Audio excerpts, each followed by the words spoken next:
Surat Al-Ghashiyah.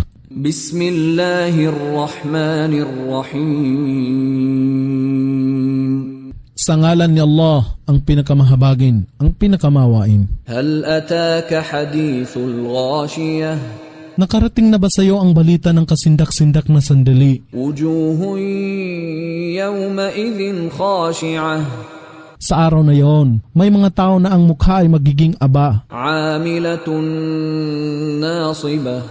Sila na gumagawa ng buong pagsisikap sa makamundong buhay sa pagsamba sa mga iba na napapagal sa kabilang buhay. Tasla naran hamiyah.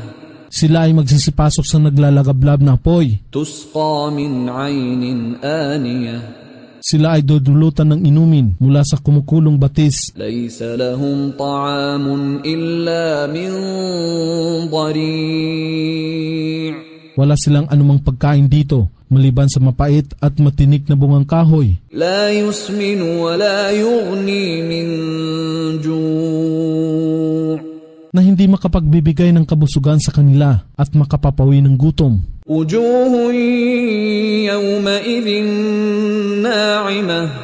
Sa araw na ito, may mga tao na ang mukha ay magagalak, Lisa'iha radiyah.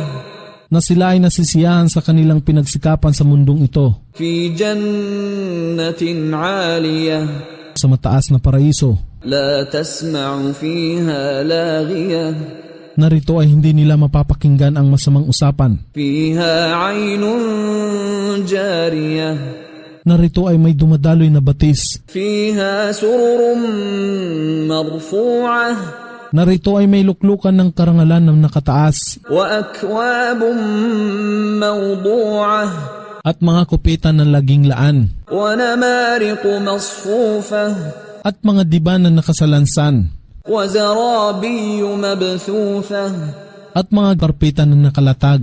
أفلا ينظرون إلى الإبل كيف خلقت Hindi ba nila isinaalang-alang ang kamilyo kung paano sila nilikha? وإلى السماء كيف رفعت At ang langit kung paano yaon itinaas? وإلى الجبال كيف نصبت At ang kabundukan kung paano ito nilagyan ng ugat at itinayo ng matatag?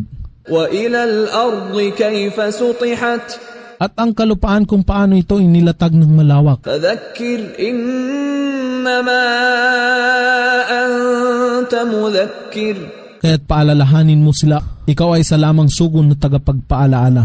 لست عليهم بمسيطر Ikaw ay walang kapangyarihan sa kanila na pilitin sila. إلا من تولى وكفر Datapwat sinuman ang tumalikod at hindi sumampalataya kay Allah. فيعذبه الله العذاب الأكبر Si Allah ang magpaparusa sa kanya ng kasakit-sakit na kaparusahan. إن إلينا إيابهم Katotohanan sa amin ang kanilang hantungan. ثم إن علينا حسابهم.